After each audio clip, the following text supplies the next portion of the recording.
Who's ready for a 5-month update on my very first cardina shrimp tank? My name is Tim, and you're watching Crypt Keeper Aquatics.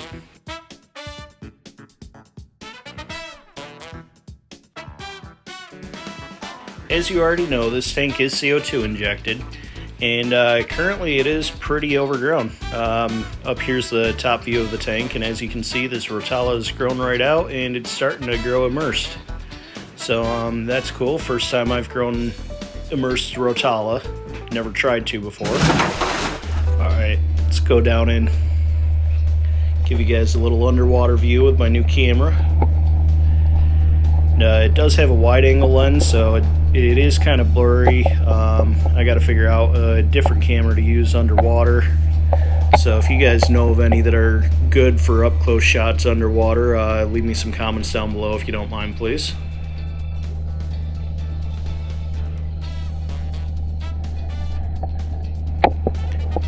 Alright, let's get back out of this tank and show you the front view. So here's a couple of the plants that were sent to me from some fellow YouTubers. They all seem to be doing very well so far, so that's super cool. Thank you all so much. I'll have a link to all three of their channels down in the description below for you guys. This tank started out as a mixed bag of culls that I got from Kyle over at Poseidon Pets.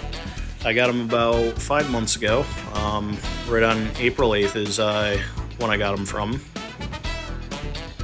So what he sent to me was a couple of red and black crystals, some tangerine tigers, some orange-eyed blue tigers, and some blue bolts. I think it was 2, maybe 3 of each if I remember correctly.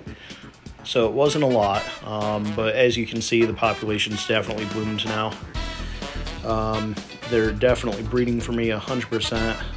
I've been doing 10% water changes weekly. Then I've been microdosing with a comprehensive fertilizer daily. I've been using APT free, which does not have any nitrate or phosphate in it. There's a little bit going in just from the shrimp food, so I'm not really concerned of that. If I start seeing deficiencies, I'll definitely start dosing a little bit of those individually. So there's this idea in the shrimp community that CO2 might not be the safest thing with shrimp because the CO2 could start eroding the shell a little bit because the shell is made pretty much of calcium, and anything acidic will start to erode calcium a little bit.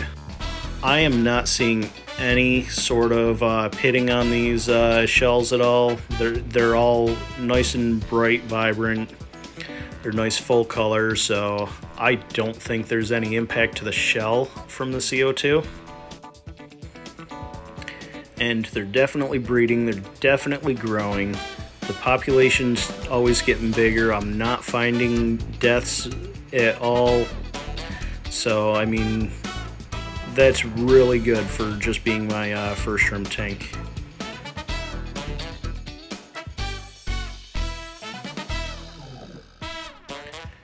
Just did a little bit of light trimming for you guys. Trimmed all the rotala shorter, that way we can get the light a little bit brighter down where the shrimp are, so you can start seeing some more of the colors come out. But getting back to the calcium with the shells, I have been feeding a mineral-rich food. I use Mineral Junkie, and I also use the Shrimp Envy shell formula, and I think that could be helping out a little bit. I've been doing that once a week in this tank. Then I've also been feeding the Shrimp Envy Complete and the Growth as well in that tank. And but yeah, so these guys are growing very good. They're not dying, so I'm pretty happy with the results of my CO2 cardina tank so far. Now, although I have been successful so far in breeding in this tank and getting them to grow, I can't exactly say it hasn't gone without any issues. There's a few that come to mind right away. So like I said earlier in this video, this was my very first cardina setup. And while I've kept Neos in the past successfully, this has been a whole new set of rules to play with. There's just things that are specific to Cardina that I didn't have to do with the Neos, like remineralizing the water, stuff like that. Temperature is different, so it's slightly altered care, but once I got the hang of it, they're really not that bad, and I recommend you guys all try it at least once. So the first issue that I came across with this tank was the heater. I had the tank set up for a few years, but it was set up using tap water. I kept Neos and fish in it. So I had to tear down the tank completely, put new substrate into it, and start using RO water instead of tap water. But I did leave the heater in there because, I mean, the Neos all had the heater, and I kept those around like 72-ish degrees in the wintertime. So I had the heater in there, and one day it decided to heat up a little bit more than that for me. It got up to about 78 degrees. So what I did is I unplugged the heater and tossed a fan in front of the tank and kind of let it ride out, bringing the temperature down kind of gently, but still promptly. That way there wasn't too much stress. But I didn't have any deaths from that, luckily. I did catch it in time. All the shrimp were dancing all around the tank, swimming all around frantically. They were not happy in there at all. So I definitely had to get that temperature down somehow, and that was the first thing I could think of. The next issue that I encountered was when I had an outbreak of Planaria. It was the first time I've ever had Planaria in a tank, or I've had them in the past, and the fish that I had with my Neos were just helping keep them not visible to me. So I did find some Planaria in the tank. I dosed with no Planaria according to the packaging.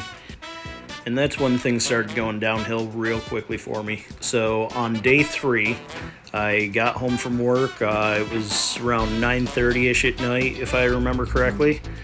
And the shrimp were all swimming around frantically. I checked the thermometer first. That's the first thing I always do. Next, I took a look, and there was some foam at the top of the tank. And so I thought, well, we have some ammonia. I think the Planaria are dead, and they're now starting to decay and leach some ammonia into the tank for me.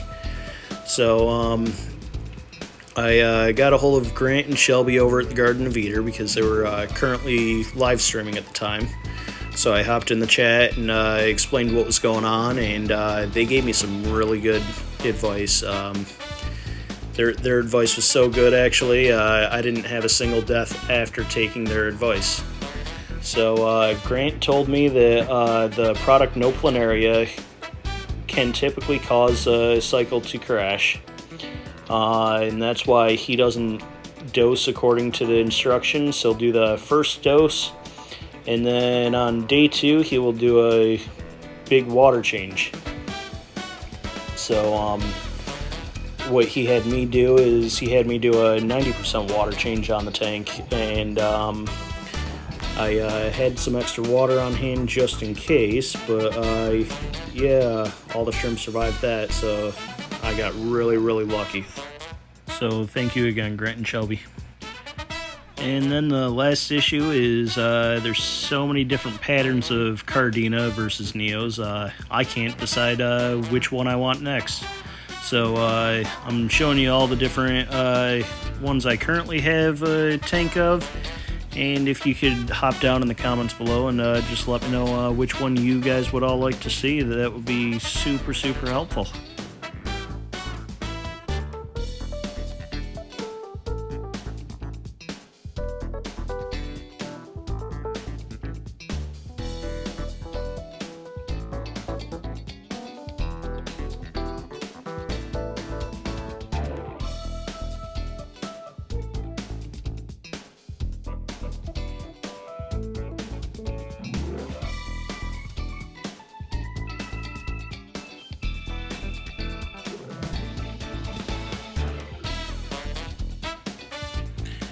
we got one more special one for you real quick, and those are all of my tanks.